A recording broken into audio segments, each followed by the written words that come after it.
initially drew you to this project? Me?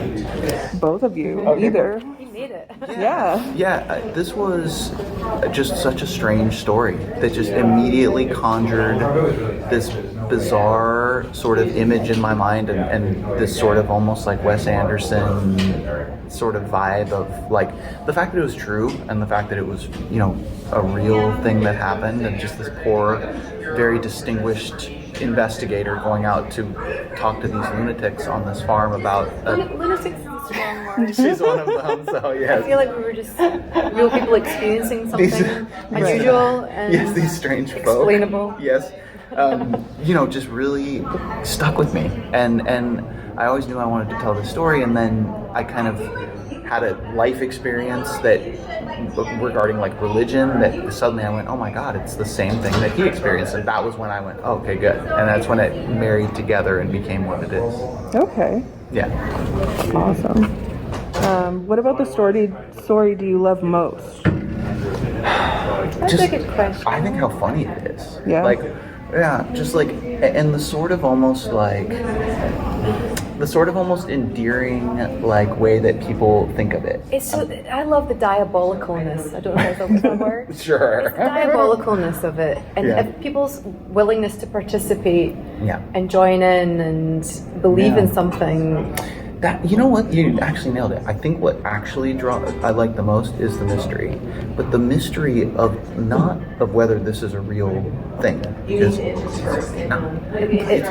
it's why people it's sort of why people so fervently said it was like that's what drew me in, is that sort of almost psychological whatever it is that like caused someone to many people to not just believe but to talk about it. And like she said, like Vari, who was the daughter of these farmers, that was kind of one of the main ones that was I guess proponent of the Jeff myth. Like she to her deathbed said that it was real. Yeah, and it was interesting because if people do believe in poltergeists and that kind of thing, often it is a teenage girl, right? And that was the age she started saying that, you know, she was hearing this, or she was being spoken to, and then, you know, Jeff almost became part of the family for these three unusual people. Who also, I mean, the dad was a salesman, and you know, the daughter is a natural ventriloquist who can do her, you know, there's many mitigating factors, but this is what happens. This is a real thing. Right. And speaking of Jeff, since you were Mrs. Irving, who claimed her farm was haunted by Jeff the talking mongoose, can you talk about your role, and did you do any research into them since they were all real people? Yeah, and we're quite clear that it's not biopic at all.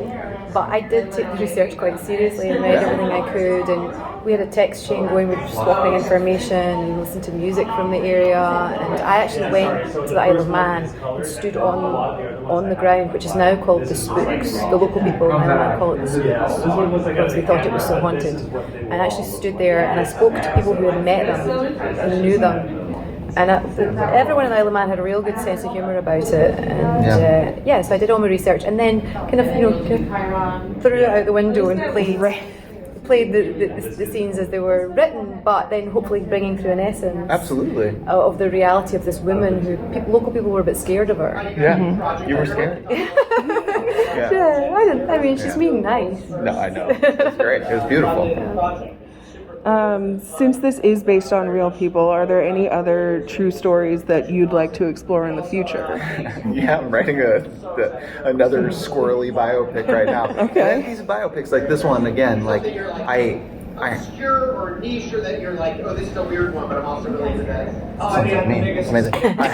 I housed, you know, this story I wanted to tell within this quote-unquote biopic, you know. So I'm doing that again with my next project is not, it's just like a thriller, but I'm writing about a guy right now named Johannes Lichtenauer, who was a very famous swordsman. He was in the 1300s, was considered one of the greatest swordsmen that ever lived, and he created like the sport of fencing, and he created a lot of the sort of techniques of medieval sword fighting. And so I'm writing a script about him Just right like writing scripts with men with unusual names. Yeah, Johannes Lichtenauer and the talking sword. Yeah, no, it'll be something. Yeah, It's a good name. True. You're right.